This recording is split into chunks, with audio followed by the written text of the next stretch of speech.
ने देखा, नारद जी जाकर बैठे हैं, विश्व मोहिनी वरमाला लेकर आई और विश्व मोहिनी ने सबसे पहले देखा कि राम राम राम राम, मेरे विवाह में बंदर आए हैं। विश्व मोहिनी ने वो पंक्ति छोड़ दी, दूसरी लाइन में जाने लगी और दूसरी लाइन में वरमाला लेके देखने लगी मेरे योग्य वर कौन है। कि तभी नारद जी को लगा अच्छे से हमें देखा नहीं होगा, तो नारद जी उस पंक्ति से उठे और इस लाइन में आकर के बैठ गए। नारद जी को बड़ी जल्दी है, जल्दी माला पहनाओ, जल्दी से हमारा विवाह होए। अब नारद जी इस पंक्ति में आकर बैठे तो विश्व मोहिनी ने ये पूरी पंक्ति छोड़ दी। अच्छा ये बताओ कि भगवान ने नारद जी को बंदर क्यों बनाया और बंदर ही क्यों बनाया और क्यों क्यों नहीं बनाया? बताओ, भगवान ने नारद जी को बंदर ही क्यों बनाया? बताओ फटाफट। अच्छा, आप में से कितने लोग बंदर हैं? आप बंदर हो? बोलो हाँ या ना, सिर्फ हाँ नाम उत्तर देना। आप बंदर हो? नहीं, आप बंदर हो? आप बंदर हैं? आप कह रहे हैं हाँ हम बंदर हैं। आप बताओ बंदर हो? आप बताओ बंदर हो? दादाजी आप बंदर हैं? अच्छा ये भी बंदर, दो बंदर मिल गए हमें। आप बंदर हो? हाँ ये भी बंदर। पीछे वाले आप बंदर हैं? हाँ, आप कह जरूर रहे हैं कि हम बंदर नहीं हैं। भगवान ने नारद जी को बंदर इसलिए बनाया क्योंकि बंदर तो बनना पड़ेगा, चाहे पत्नी के बंदर बन जाओ, परिवार के बंदर बन जाओ या राम के बंदर बन जाओ, काम के बनो या राम के। तो नारद जी किसके बंदर बन गए? राम के बंदर बन के नाच रहे हैं। अरे आदमी बंदर बना है, कोई पत्नी का बंदर, बंदर मतलब बंदर को मंदारी नचाता है, जैसे नचाता है वैसे नाचना। तो आप लोगों को भी तो आपकी पत्नियां नचा रही हैं, तो किसी की पत्नी नचा रही है तो किसी का पति नचा रहा है। बोलो हाँ, किसी की माँ नचा रही है तो किसी का बेटा नचा रहा है, किसी का बाप नचा रहा है, किसी का कोई ना कोई तो व्यक्ति को नचा ही रहा है। तो सारे लोग बंदर की तरह सब ही नचावत राम गोसाई, सबको नचा रहे हैं, राम नचाने वाले हैं। बंधऊ कीर मरकट की नाई, बंदर की तरह सब नाच रहे हैं। तो नारद जी को बंदर इसलिए बनाया कि बंदर बनना पड़ेगा और किसी का बंदर बनने से अच्छा है राम के बंदर बन जाओ। नारद जी राम के बन गए। अब वहां पर विश्व मोहिनी ने यहां वहां देखा, हर जगह नारद जी जाके बैठ जाए। शंकर जी के दो गण भी थे, वो बार बार नारद जी से कह रहे थे आप बहुत सुंदर लग रहे हैं। वो मजे ले रहे थे, नारद जी आप बहुत सुंदर लग रहे हैं, बहुत। और नारद जी भी चढ़े जाए चने के झाड़ में, हाँ जी हम बड़े सुंदर है। तब तक भगवान प्रकट हो गए और विश्व मोहिनी ने भगवान को वरमाला पहनाया। अब नारद जी को बड़ी गुस्सा आई, इनकी कमी थी क्या शादी करने की? 16,108 करे बैठे हैं, हमारी एक ठो हो रही थी, एक हो रही थी, उसमें भी आपको टांग अड़ानी है ना? एक भी नहीं होने दी। तभी शंकर जी के गणों ने कहा जरा अपना मुंह तो देख लो एक बार। और जब मुंह देखा राम राम बंदर का, अब तो नारद जी आग बबूला हो गए। दे हूं श्राप की मरी हूं जाई, जगत मोर उपहास कराई, मेरी हंसी करा दी इन्होंने, अब मैं इन्हें श्राप दे दूंगा। हे भगवान तुमने गलत किया मेरे साथ, पर संपदा सकहूं नहीं देखी, तुम्हारे ईर्षा कपट विशेषी, तुम्हारे मन में कपट है, ईर्ष्या है, तुम पराई संपत्ति नहीं देख सकते। पर हम स्वतंत्र न सिर पर कोई, तुम्हारे सिर पर कोई नहीं है, जाओ हम तुम्हें श्राप देते हैं। जैसे हम बंदर बने घूम रहे थे, तुम भी बंदरों के पीछे पीछे घूमोगे और बंदर तुम्हारे सहायक बनेंगे। जैसे हम आज स्त्री के वियोग में तड़प रहे हैं, जाओ तुम भी स्त्री के वियोग में तड़पोगे। और जब ये बात कही गई तो भगवान ने अपनी माया खींच ली, अपनी माया खींच ली। और जैसी माया खींची, नारद जी का ऑपरेशन सक्सेसफुल हुआ। ऑपरेशन हुआ। अब नारद जी बोले हे भगवान गलती हो गई हमसे बड़ी, हमने आपको श्राप दे दिया। अभी तक काम का प्रभाव था, अभिमान था, मैंने जीता है, अब सब उतर गया, भगवान ने कृपा की, सब उतर गया, दिमाग ठंडा हो गया। नारद जी चरणों में गिर पड़े, प्रभु मेरा श्राप मिथ्या हो जाए। लो भैया चरणों में गिरे हैं। भगवान बोले ना, श्राप तो मिथ्या नहीं होगा। नारद जी के श्राप के कारण भगवान को राम बन करके आना पड़ा। अब बताओ, नारद जी जैसे ज्ञानी उलझ गए क्योंकि ज्ञानी मूढ़ न कोई, जे ही छन जस रघुपति करही। बताओ ज्ञानी कौन है और मूर्ख कौन है? बताइए ज्ञानी कौन और मूर्ख कौन? ज्ञानी कौन? ज्ञानी कोई नहीं और मूर्ख कौन? कोई नहीं। ना कोई ज्ञानी है ना कोई मूर्ख है। जिस समय जिसको भगवान जैसा बनाना चाहे, मूर्ख को ज्ञानी बनाना चाहे तो ज्ञानी होगा, और ज्ञानी को मूर्ख बनाना चाहे तो रावण जैसे ज्ञानी मूर्ख हो जाएंगे पल भर में। ज्ञानी मूढ़ न कोई, ज्ञानी मूढ़ न कोई, जे ही छन जस रघुपति करही। रघुपति भगवान जिसे जब जैसा करना चाहे वो वैसा हो जाए, इसमें कोई संदेह नहीं है। नारद जी चरणों में गिरे। शंकर जी ने कहा जाओ तुम भगवान शिव का नाम जपो। नारद जी वहां से चले गए। अच्छा ये बताओ, नारद जी ने जो लीला की, क्या नारद जी जैसे संत भी क्या उलझ सकते हैं? अच्छा नारद जी एक स्त्री के चक्कर में उलझ गए, विश्व मोहिनी के चक्कर में। ये उलझ कर हमें और आपको क्या समझाना चाहते हैं ये बताओ। नारद जी देखो, अब इसमें ये मत सोचना कि नारद जी की महिमा कोई कम है। ना जी, नारद जी परम संत हैं। जब माँ अपने बच्चे को चलाना सिखाती है ना, तो माँ उल्टी चलती है पीछे की तरफ। बोलो हाँ, पीछे की तरफ माँ चलती है। बताओ क्यों?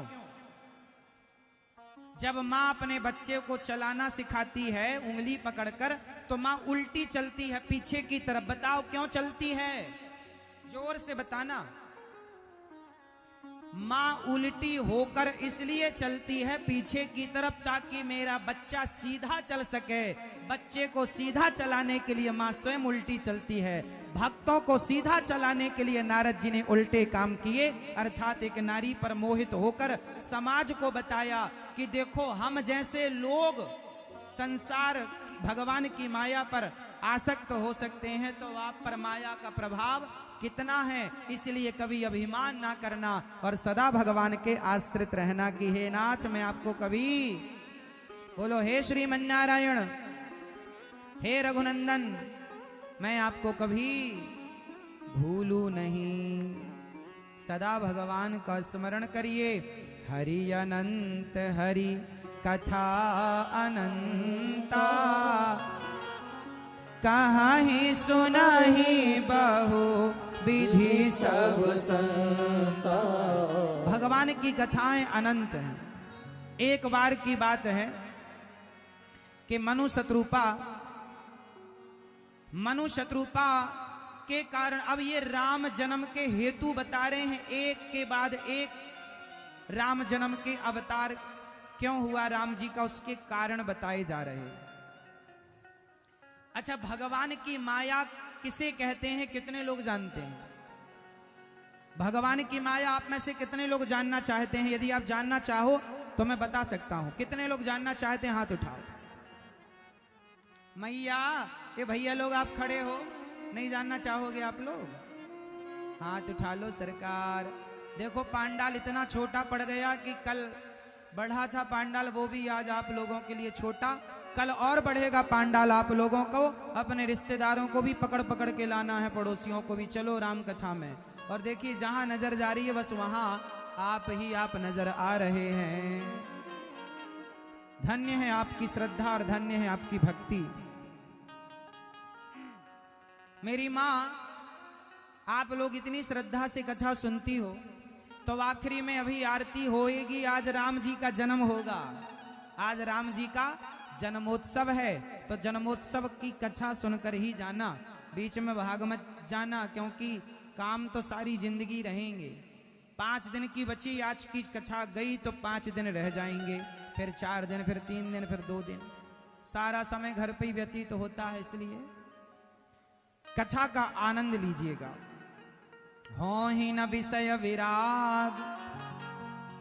आप में से कितने लोग माया देखना चाहते हैं? भगवान की माया किसे कहते हैं? कितने लोग देखना चाहेंगे? मैं आपको दिखा सकता हूं अभी। कितने लोग चाहते हैं देखना? हाथ उठा लो। सब लोग चाहे। अब ध्यान से सुनना। ये जो कथा अब आप सुनने जा रहे हैं, आप ये पहली बार सुन रहे होंगे, इसलिए ध्यान से सुनिएगा। इसमें माया का बिल्कुल प्रत्यक्ष दर्शन होगा आपको, आपके अपने ऊपर दर्शन होगा कि मेरे जीवन में कहां कितनी प्रबल माया है। ये उन दिनों की बात है। एक बार नारद जी द्वारिका गए और द्वारिकाधीश से बोले कि हे प्रभु, मुझे आपकी माया का दर्शन करना है, एक बार अपनी माया का मुझे दर्शन कराइए। भगवान बोले चलो। भगवान श्री कृष्ण नारद जी को लेकर जंगलों की ओर चले। चलते चलते चलते चलते चलते घनघोर जंगल में भगवान श्री कृष्ण प्रवेश कर गए। नारद जी बोले प्रभु बड़े थक गए हैं, थोड़ा विश्राम कर लो। भगवान बोले चलो विश्राम कर लेते हैं।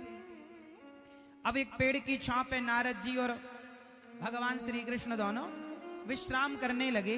तभी भगवान श्री कृष्ण ने कहा नारद जी से, हे नारद जी, हमें बड़ी प्यास लगी है, क्या आप हमें पानी पिलाएंगे? नारद जी बोले आप यहीं बैठिए, मैं आपके लिए पानी लेकर आता हूं। आसपास कोई नदी होगी, सरोवर होगा, कोई झील होगी, मैं आपके लिए मीठा पानी लेकर आता हूं। अब नारद जी गए पानी लेने। अब देखना माया कितनी प्रबल है। मैया ध्यान से एक एक अक्षर समझिएगा, कितनी प्रबल माया है भगवान की, कैसे उलझाती है वो आपको। और बोली प्राणनाथ, मर जाएंगे अब ये बच्चे दोनों, यदि सही वक्त पर इन्हें भोजन नहीं मिला ये मर जाएंगे। नारद जी ने कहा मैं जानता हूं, मेरे भी बच्चे हैं।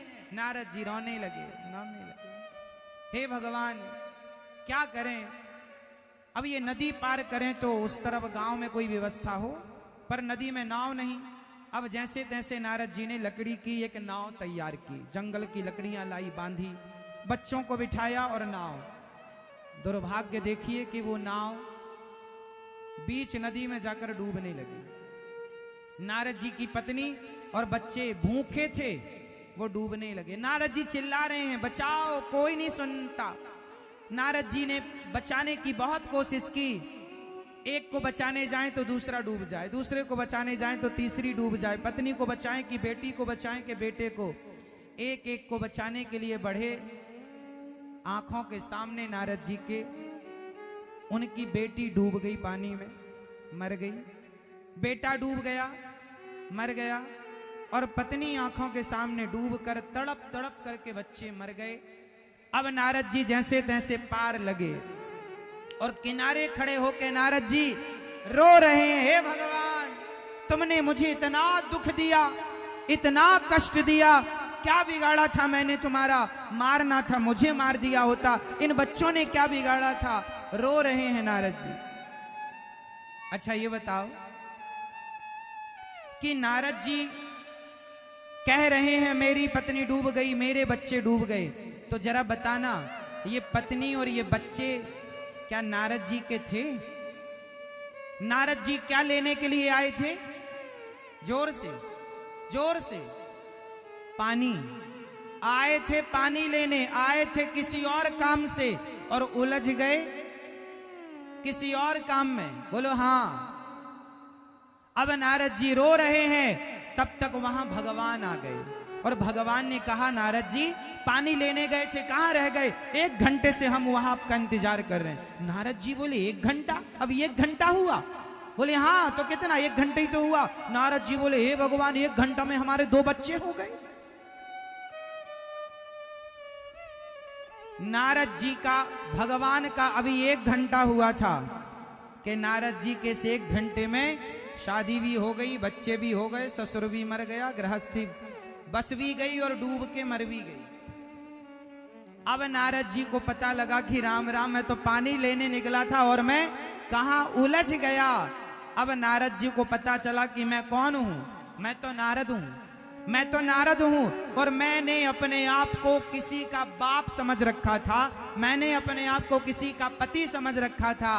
भगवान बोले यही मेरी माया है, आपने अपने आप को किसी का बाप समझ लिया, किसी की मां समझ ली, जबकि आप किसी के बाप नहीं, आप आए किसी और काम के लिए थे, पर यहां उलझ गए। वो नारद कोई और नहीं, आप सब वो नारद यहां बैठे हैं।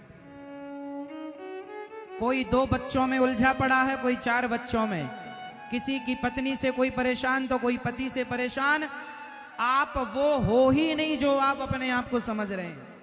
नारद जी थे नारद जी, पर उन्होंने अपने आप को किसी का पति, किसी की पत्नी, किसी का परिवार, किसी का दामाद, किसी का राजा मान बैठा। यही अज्ञान है। ना मैं किसी का राजा हूं, ना मैं किसी का पति हूं, ना मेरा कोई बेटा है। जो कुछ है वो संपत्ति सब रघुपति के यहाँ ही, सब कुछ भगवान का है, लेकिन मैं अपना माने बैठा हूं, इसलिए मुझे हर दुख का सामना करना पड़ता है।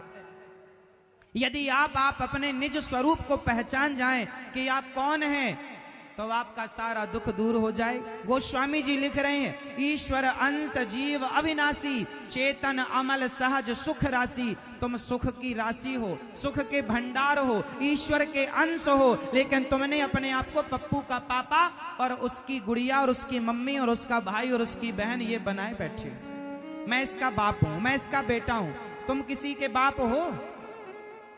सबका बाप भगवान त्वमेव माता च पिता त्वमेव। लेकिन तुमने क्या मान रखा कि मैं इस बच्चे का बाप हूं, मैं इस बच्चे की मां हूं। तुम मां हो, सबकी माता भगवान माता रामो मत पिता रामचंद्र, लेकिन तुम अज्ञानवश मान बैठी हो कि ये मेरा। नारद जी उलझ गए परिवार में, किसके कारण? अज्ञानवश। अज्ञान मिटा तो अपने स्वरूप में स्थित हो गए। उसी तरह जिस दिन आपका अज्ञान मिट जाएगा, उस दिन आप भूल जाएंगे कि आपका कोई बेटा कोई बेटी है। ये तो भाई शरीर के विकार हैं। जैसे शरीर से नाखून बढ़ता है तो आप बढ़ने के बाद काट देते हैं, बाल बढ़ते हैं, बढ़ने के बाद आप काट देते हैं, शरीर में नहाते हैं तो मैल अपने आप छूट जाता है। जैसे शरीर का विकार नाखून के रूप में, बाल के रूप में, मैल के रूप में निकलता ही रहता है, ऐसे ये परिवार भी शरीर का, मन का एक विकार है। और इस विकार को आपने अपना परिवार मान लिया है। यही तो माया है। नारद जी उलझ गए उस परिवार में, क्योंकि माया का पर्दा पड़ गया। ये माया का पर्दा उलझाए रखता है, और ये माया तब तक पड़ी रहती है जब तक व्यक्ति भगवान की शरण में नहीं चला जाता। और नारद जी भगवान की शरण में गए, माया का पर्दा उठा, पहचान गए मैं नारद हूं। ना कोई बेटा था ना कोई बेटी। नारद जी रो रहे थे अभी थोड़ी देर पहले, मेरा बेटा डूब गया, मेरी पत्नी। और नारद जी को भगवान मिल गए तो रोना धोना समाप्त हो गया कि ये तो मेरा था ही नहीं। नारद जी क्या लेने आए थे? जोर से पानी। कहां उलझ गए? परिवार में। तक गृहस्थ में रहो। बेटी का विवाह हो गया, बेटे का विवाह हो गया, अब गृहस्थी से मन हटाओ और भगवान में मन लगाओ। देखो, मैं आप लोगों को एक बात बहुत जिम्मेदारी से कह देता हूं, आप लोग घर में मत मरना। 60 साल के हो जाओ, आप में से कितनों की बेटियों का विवाह हो गया और बेटों का? जिसकी बेटी और बेटों का विवाह हो गया, यदि हो गया तो तुरंत आप लोग अपने मन को, हम ये नहीं कहते घर छोड़ दो, परिवार छोड़ दो ना, हम ये कहेंगे घर मत छोड़ो शरीर से, पर घर छोड़ दो मन से। मन से घर छोड़ दो। शरीर से रहो, जिम्मेदारियां करो पूरी, पर मन से पूरा छोड़ दो कि अब भैया गृहस्थी खत्म, बेटी का विवाह कर दिया, बेटे का विवाह कर दिया, अब उलझेंगे नहीं, अब भगवान का चिंतन करेंगे। घर में मत मरना, घर में मरोगे घर वाले मरने नहीं देंगे। हमारे साधु संत कहते हैं कि मरना भला है दूर का, जहां न अपना कोय, पशु पक्षी भोजन करें कोटि यज्ञ फल होए। घर में मरोगे ना, घर वाले मरने नहीं देंगे। आप मर के देख लो, जैसे ही मरने तैयार होंगे घर वाले हिला हिला के पूछेंगे हाँ ऐसा होता है कि नहीं होता है। घर परिवार वाले तो रोने धोने में लग जाते हैं बेचारे, तुम्हारी चिता पड़ोसी ही तैयार करते हैं, जल्दी जलो। हाँ, बड़ी जल्दी होती है साहब, तुम्हारे मरने के बाद भी लोगों को लगता है भाई जल्दी ले चलो, हम लेट हो रहे हैं, हमें बड़ा दूर जाना है। आगे वाले लोग कहते हैं राम नाम सत्य है, पीछे वाले कह रहे हैं क्यों से क्यों, इस बार धान कैसी हुई, ठीक हुआ, गेहूं अच्छी हुई इस बार, उड़द कैसा था, अरे पानी गिर गया सब चौपट हो गया। आगे राम नाम सत्य हो, पीछे उड़द कैसा है, सोयाबीन कैसा है, वाह। इसलिए कहते हैं तुम तो आराम से मरना, तुम्हारे मरने का किसी को दुख नहीं है। ये दुनिया के लोग 2-4 आंसू बहाएंगे तुम्हारे लिए, चले जाएंगे साहब, क्या फर्क पड़ता है कि तुम जिंदा हो या मर गए? फर्क पड़ेगा तो तुम्हें, इसलिए कल्याण कर लो अपना, राम की शरण में आ जाओ, भगवान के हो जाओ। हो गई जिम्मेदारियां पूरी, अब समर्पण कर दो भगवान के चरणों में। ये शरीर भी आपका साथ एक दिन छोड़ देगा, इसलिए जब तक शरीर है इस शरीर से पुण्य कर लो, अच्छे काम कर लो, वो अच्छे कर्म पुण्य आपके संग संग जाएगा और इस धरा पर सब धरा रह जाएगा। इसलिए कहता हूं पुण्य करने में कसर ना छोड़ो, अच्छे काम करने में कसर ना छोड़ो। यहाँ सारा कुछ रह जाना है, सबका रह गया तो तुम्हारा भी रह जाएगा। संग क्या, मैया बैठो मेरी माँ, अभी राम जी का जन्म करेंगे, राम जी का जन्म होगा, बैठो मेरी माँ, उत्सव होगा अभी। चलो बताओ कौन जाएगा हमारे साथ? क्या? धर्मानुगो गच्छति जीव एकहा, इसलिए धर्म करो। इसलिए हम आप लोगों से कहते हैं थोड़ा थोड़ा पुण्य जल बिंदु निपातेन क्रमशः पूर्यते घटः सह हेतु सर्व विद्यानां धनस्य च धर्मस्य च। जैसे एक एक बूंद जल इकट्ठा करने से एक दिन घड़ा भर जाता है, ऐसे थोड़ा थोड़ा धर्म करने से व्यक्ति बड़ा धर्मात्मा हो जाता है। धर्म का भी काम धीरे धीरे करते चलो। इसलिए आप लोगों से कहता हूं कि आप लोग भी धर्म करो, इन हाथों से दान करो, पुण्य करो, क्योंकि वही पूंजी संग संग जाएगी। मैंने तो अपना शुरू कर दिया है अपना काम। आप लोगों से हम बताएं, हमने भगवान की प्रेरणा ईश्वर ने ऐसी दी, बिहारी जी ने ऐसा हाथ पकड़ा और ऐसा काम कराया कि वृंदावन में आज हजारों संतों का भोजन चलता है, रसोई अन्न क्षेत्र चलता है, वृद्ध माओं की सेवा होती है, बच्चों की पढ़ाई के लिए गुरुकुल बन रहा है, सबको निःशुल्क भोजन, निःशुल्क शिक्षा और वृद्ध माओं की सेवा। 265 माताएं बच्चे घर से निकाल देते हैं, सेवा ये दास करता है। मुझे तो अच्छा लगता है, जब मैं मर के जाऊंगा ना तो भगवान मेरे से पूछेंगे क्यों तुमने क्या किया?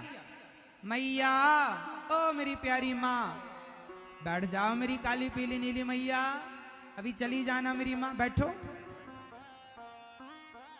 ओ मेरी मैया, हाँ सुन रही हो तो बैठ जाओ मैया। सुनो, जब मैं मरकर जाऊंगा ना तो भगवान मेरे से पूछेंगे क्यों अनिरुद्धाचार्य तुम्हें हमने भेजा था, बताओ तुमने क्या किया? तो मैं बताऊंगा, पता क्या किया? मैं बताऊंगा, मैं चीन धाम गया था, कथा सुना के आया हूं और लोगों को सही रास्ता सही मार्ग बताकर आया हूं। जब तक जीऊंगा सही रास्ता पर चलता हुआ समाज को सही रास्ते पर चलाता रहूंगा। जब मैं मरकर जाऊंगा तो भगवान पूछेंगे तुमने क्या किया? तो मैं कह सकता हूं कि प्रभु मैंने जितनी मेरी ताकत थी, जितनी आपने सामर्थ्य दी, मैंने वृद्ध माओं की सेवा की, संतों की सेवा। गौरी गोपाल आश्रम में एक संत निवास भी बनने जा रहा है, जहां संत लोग रहेंगे। अभी भी वहां संतों का भरपेट भोजन होता है, लगभग हजारों संत रोज भोजन करते हैं और सुबह से शाम तक 30,000 लोग रसोई में प्रसाद निःशुल्क आज भी पाते हैं। आप अभी जाके देख सकते हैं। तो मैं मर कर जाऊंगा तो मैं तो कहूंगा कि हे प्रभु, मैंने जब तक सांस थी और जब तक सामर्थ्य इस शरीर में ताकत थी, मैंने सेवा की। अभी पूज्य कंप्यूटर बाबा जी भी क्या कह रहे थे कि वृंदावन में वृद्ध माओं की सेवा होती है। आप लोगों को भी जुड़ना चाहिए, क्योंकि बाबा जी ने भी दर्शन किए हैं, देखा है, सुना है। आप लोगों ने भी नहीं देखा तो आकर देखिएगा, सुनिएगा वहां पर कैसी सेवाएं चलती हैं। इसलिए हम तो जाएंगे मर के तो भगवान से कहेंगे कि प्रभु आपने यदि धन दिया था तो मैं शराब नहीं पिया। अरे पैसा तो है, लेकिन कुछ लोगों का पैसा सुरा और सुंदरी में खर्च होता है। हमारा पैसा जो कमाते हैं उसे वृद्ध माओं की सेवा और अन्य क्षेत्र में खर्च करते हैं। हे प्रभु, मैंने जो पैसा आपने दिया, जो धन दिया, मैंने उसका 1-1 रुपए का सदुपयोग किया है। मुझे पता है साहब, एक बात बताओ, बकरा मर जाता है ना तो बकरे का चमड़ा उतार कर ढोलक बन जाती है। बोलो हाँ मैया, बताओ हाँ या ना। ऊंट मर जाता है तो ऊंट का चमड़ा निकाल कर जूते बनाए जाते हैं। चमड़ा ऊंट का काम आता है, मृग का चमड़ा काम आता है, शेर का चमड़ा काम आता है। बोलो हाँ। गाय का, बकरे का, भैंस का, भैंसा का चमड़ा काम आता है, हाँ या ना। बोलो हाँ। ये बताओ कि हम मरेंगे तो हमारा चमड़ा किस काम पे आएगा? अरे भैया, हमारे चमड़े की तो जूती भी नहीं बनेगी, हमारे चमड़े की तो चप्पल भी नहीं बनेगी। मरने के बाद हमारा चमड़ा जूता चप्पल के काम नहीं आएगा। जीते जी काम आ सकता है कि इन हाथों से किसी को 2 वक्त की रोटी दे सको, प्यासे को पानी और बेसहारा को सहारा। जीते जी बन जाओ किसी का सहारा। मरने के बाद तो तुम्हारी चमड़ी काम आनी नहीं है। तो मैंने भी सोचा जब मेरी चमड़ी मरने के बाद काम नहीं आनी तो जीते जी इसका उपयोग किया जाए। तो मैंने जीते जी उपयोग किया और मैंने वृद्ध माओं की सेवा का संकल्प लिया। बिहारी जी ने इस संकल्प को पूरा किया। 265 माताएं वृंदावन में हैं और 1000 माताओं को रहने के लिए बड़ा आश्रम बन रहा है। बताओ ये बेसहारा माओं की सेवा करना सही है या गलत? जोर से। मैं चाहूंगा कि रायसेन जिला की रोटी भी वृंदावन पहुंचे, बरेली की रोटी भी, इस क्षेत्र की 100 गांव की 200 गांव की रोटी भी वृंदावन पहुंचे और वहां आपकी रोटी का भोग लगे और संत खाएं और भोजन में माताएं, वृद्ध माताएं खाएं और आपके बच्चों को दुआएं दें। पीछे कार्यालय लगा हुआ है वृंदावन गौरी गोपाल आश्रम के नाम से, नाम जरूर लिखवाइएगा। और ये चमड़ी मैंने तो जवाब तैयार कर रखा है, भगवान को देने के लिए जाऊंगा तुरंत जवाब दूंगा कि प्रभु मैंने समय का दुरुपयोग नहीं किया, मैंने आपने शरीर दिया, सांसें दी, मेरी हर सांस कथा सुनाने में खर्च हो रही है, भगवान का नाम जपने में खर्च हो रही है, सेवा करने में खर्च हो रही है। मैं तो जवाब लिए बैठा हूं भगवान को देने के लिए। आपके पास क्या जवाब है? जब पूछेंगे भगवान आपने क्या किया तो क्या कहोगे कि हमने दूसरों की थालियों की रोटियां छीन ली, हमने भ्रष्टाचार किया, हमने लूटा, हमने ठगा? ना साहब, ठगना मत, लूटना मत। हम तो देखो भीख मांगते हैं आप लोगों से और मांग कर सेवा करते, हम ठगते नहीं है किसी को। अच्छा लगे तो देना, नहीं लगे तो मत देना। किसी के जेब में जबरदस्ती हम हाथ भी नहीं डालते। बता देते हैं कि सेवाएं हैं, चाहो तो करो, नहीं तो करने वाले तो भगवान हैं ही, वो किसी ना किसी रूप में करते ही हैं। लेकिन आप ईमानदारी से जिंदगी जिया करो, बेईमानी आपके भीतर ना आए, इस बात का पूरा ख्याल रखना चाहिए और सदा धर्ममय जीवन जिया करो। आप लोगों से मेरा यही निवेदन है कि आप भी एक दिन की रसोई जरूर बंटवाना वृंदावन में और एक वृद्ध माँ को गोद लेकर जरूर आप भी माओ का सहयोग करना ताकि आपकी सेवा उन माओ तक पहुंचे। हो ही न विषय विराग भवन बसत भा चौथपन, हृदय बहुत दुख लाग जन्म गयऊं हरि भगति बिन। जब मनु और शत्रुपा को वैराग्य नहीं हुआ तो उन्होंने बड़ा धिक्कारा अपने आप को, राम राम राम राम। मेरा समय बीत गया और घर परिवार छोड़कर, ये मनु शत्रुपा प्रियव्रत उत्तान पाद के पिता है और जंगल गए और निर्जला रह करके भोजन पानी त्याग कर हजारों वर्षों तक घोर तपस्या की। ब्रह्मा विष्णु महेश ने कहा वरदान मांग लो, नहीं मांगा। अंत में राम जी आए, वरदान क्या मांगा? हे प्रभु आपकी तरह मुझे पुत्र चाहिए। भगवान ने कहा मेरी तरह तो मैं ही हूं और कोई हो नहीं सकता, जाओ मैं आपका पुत्र बनकर के आऊंगा। जब आप दशरथ बनकर आएंगे तो मैं आपका पुत्र बनकर आऊंगा। वही मनु और शत्रुपा दशरथ कौशल्या बनकर आए और राम जी उनके पुत्र बनकर के आए। तो एक कल्प एक जन्म की ये कथा है। अब एक कथा और गोस्वामी तुलसीदास जी लिख रहे हैं, वो ध्यान पूर्वक सुनिएगा। धर्म धुरंधर नीति निधाना, तेज प्रतापशील बलवाना, तेहि के भय जुगल सुतवीरा, सब गुण धाम महारण धीरा। प्रताप भानु नाम के एक राजा थे। प्रताप भानु एक अच्छे राजा थे, बड़ी प्रजा का पालन सेवा करते थे। एक दिन क्या हुआ कि इनसे एक राजा लड़ने आया तो इन्होंने उसे पराजित कर दिया। वो राजा शर्म के मारे जंगल चला गया, साधु बन के दाढ़ी मूछें बढ़ा के जंगल में रहने लगा। एक दिन प्रताप भानु जंगल में शिकार करने गए तो वो रास्ता भटक गए, अपनी सेना मंत्रियों से अलग हो गए और प्रताप भानु एक जंगल में घुस गए और वहां जंगल में एक कुटिया नजर आई। शाम हो गई, प्यासे भटक रहे थे, एक कुटिया नजर आई तो वो कपटी साधु जिस राजा को प्रताप भानु ने कई वर्ष पहले हराया, वो कपटी साधु जंगल में बैठा। उस कपटी साधु को प्रताप भानु ने असली साधु समझ लिया और प्रताप भानु को वो पहचान गया तो साधु, कपटी साधु ने कहा कि तुम प्रताप भानु हो, फलाने जगह के राजा हो। प्रताप भानु ने कहा महाराज ये तो बड़े ज्ञानी संत हैं, सब जानते हैं। प्रताप भानु नहीं समझ पाए कि ये कपटी साधु है। और कपटी साधु ने कहा कि मेरा नाम एक तनु है, जब से सृष्टि हुई तब से मैं हूं, अर्थात मैंने दूसरा शरीर धारण नहीं किया। राजा उसके बहकावे में आ गए, नकली साधु के। और राजा बोले महाराज मुझे तुलसी जैसी भवितव्यता तैसे ही मिले सहाय, जैसी भवितव्य आप उन आवई ताही पही ताही तहां ले जाए। कुछ लोग कहते हैं, अच्छा ये बताओ जैसे कोई पानी में डूब गया तो आप क्या कहते हैं, वो वहां ना गया होता तो ऐसा ना होता, वो आग में जल गया वहां ना गया होता तो ऐसा आप लोग कहते, पर ऐसा नहीं है ऐसा कि ऐसा होना था इसलिए वो वहां गया, उसका इतना ही। तुलसी जैसी भवितव्यता, जैसी भवितव्यता, जैसी भावी, हरी इच्छा भावी बलवाना, जो होना है वो होके रहेगा, होनी तो होके रहे, अनहोनी ना होए, और जाको राखे राम जी तो मार सके ना कोई। प्रताप भानु उस कपटी साधु के चक्कर में पड़ गए। और कपटी साधु ने कहा प्रताप भानु मेरे से कोई वरदान मांगो।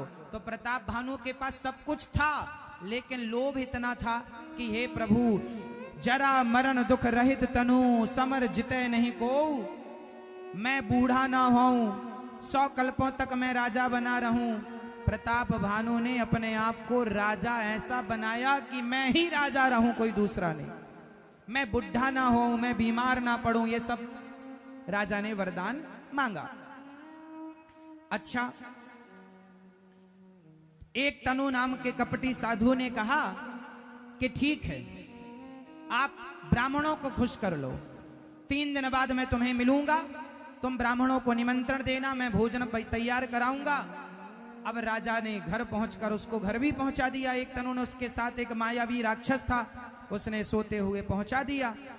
और हुआ ये कि सवेरा हुआ तो ब्राह्मणों को इसने निमंत्रण दिया प्रताप भानु ने, और ये कपटी साधु ने आकर के आदमियों का, ब्राह्मणों का मांस मिलाया भोजन में, और ब्राह्मणों का मांस ब्राह्मणों को परोस दिया। और आकाशवाणी हुई ब्राह्मणों भोजन मत करना, इसमें ब्राह्मण का मांस मिला है। ब्राह्मणों ने श्राप दे दिया, राजन हमें बुलाकर तुम ब्राह्मणों का मांस परोस रहे हो, हमारा धर्म बिगाड़ रहे हो, जाओ तुम्हारा पूरा कुटुंब खानदान तुम राक्षस हो जाओ, जाओ। राक्षस होने का वरदान मिल गया, श्राप मिल गया। तब आकाशवाणी हुई सच्ची वाली, अभी तो राक्षस ने आकाशवाणी कर दी थी झूठी, अब सच्ची आकाशवाणी ने कहा ब्राह्मणों आपने विचार कर श्राप नहीं दिया, इसमें राजा की कोई गलती नहीं है, निर्दोष राजा। जिस राजा को इंद्र पद मिलना चाहिए था उसे राक्षस पद मिल गया। अब तो सारे लोग घबराए, राजा घबरा गए। वही प्रताप भानु अगले जन्म में रावण श्राप के कारण हुआ। राजा युद्ध हार गए, सारा नगर हाहाकार मच गया और प्रताप भानु रावण हुए। अब देखो रामचरितमानस में कितने रावणों की कथा लिखी है, जरा समझिएगा। एक रावण, मैया ध्यान से सुनो भैया बताओ, एक रावण हुआ जलंधर, बोलो हाँ, बोलो हाँ, रामचरितमानस के अनुसार हम बोल रहे हैं, ध्यान से सुनना। अभी एक सवाल पूछेंगे आप लोगों से, एक रावण हुआ जलंधर, बोलो हाँ, जोर से हाँ। एक रावण हुआ जय और विजय, श्राप के कारण रावण हुए कुंभकर्ण, बोलो हाँ, जय विजय जलंधर। और तीसरा, नारद जी ने श्राप दिया शिव गणों को, राक्षस हो जाओ, वो शिवगण रावण कुंभकर्ण बने, बोलो हाँ, ये सब रामचरितमानस में लिखा है। और चौथा प्रताप भानु, बोलो हाँ। अब ये बताओ कि जो रामचरितमानस आप सुन रहे हैं, इन चारों रावणों में वो कौन सा रावण है जिस रावण की कथा और जिस कथा को रामचरितमानस में गोस्वामी जी ने गाया, लिखा, जिस रावण की हम लोग कथा सुनते हैं, जिन राम की हम लोग कथा सुनते हैं, बताओ वो रावण इन चारों में कौन सा रावण था? हाँ, कौन सा रावण था? जय और विजय, जलंधर, शंकर जी के गण रावण बने, या चौथा प्रताप भानु? इन 4 रावणों में कौन से रावण की कथा रामचरितमानस में है? जोर से। हाँ, इस कथा से यह सिद्ध हो गया कि राम जी कोई एक बार नहीं आए, राम जी का जन्म अनेक बार हुआ है। रावण बदल गए, विभीषण बदल गए, परंतु राम वही है। परित्राणाय साधूनां विनाशाय च दुष्कृतां धर्म संस्थापनार्थाय संभवामि। राम तब तब आते हैं जब जब हो ये धर्म की हानि। बाढ़हि असुर अधम अभिमानी। कुंभकर्ण, विभीषण और रावण, प्रताप भानु ही रावण बना। और रावण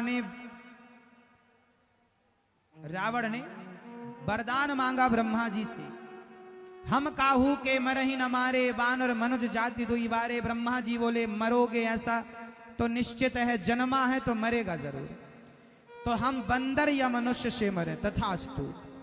कुंभकर्ण से बोले वरदान मांगो। वो चाहता था कि मैं इंद्रासन मांग लूं, पर निद्रासन मांग लिया। सरस्वती जी ने बुद्धि बदल दी, निद्रासन, नींद, सोता रहा। और विभीषण जी ने कहा कि हे प्रभु, मेरे हृदय में भगवान के चरणों में प्रेम सदा बना रहे। अब तो कुबेर का पुष्पक विमान रावण ने छीन लिया और रावण ने जो अत्याचार शुरू किया। बाढ़े खल बहुचोर जुमारा, जेलम पट पर धन पर दारा। मां नहीं मात पिता नहीं देवा, साधुन सन करवा वहीं सेवा। जिनके यह आचरण भवानी, ते जानहु निश्चर सब प्राणी। रावण का अत्याचार इतना बढ़ा कि पृथ्वी, ब्राह्मण, संत, गाय भगवान से बोले हे प्रभु, अत्याचारी के अत्य से हमें बचाओ, पापाचारी से हमें बचाओ। इस रावण के कारण कोई सुखी नहीं है, कोई सुरक्षित नहीं है। सारे देवता स्तुति करने गए, कहां जाएं? ब्रह्मा जी के पास गए, ब्रह्मा जी शिव जी के पास गए। शिव जी बोले कहां चलें? बोले हरि व्यापक सर्वत्र समाना, यहीं से प्रणाम करो। भगवान को प्रणाम किया और देवताओं ने स्तुति गाई। संग संग बोलिए,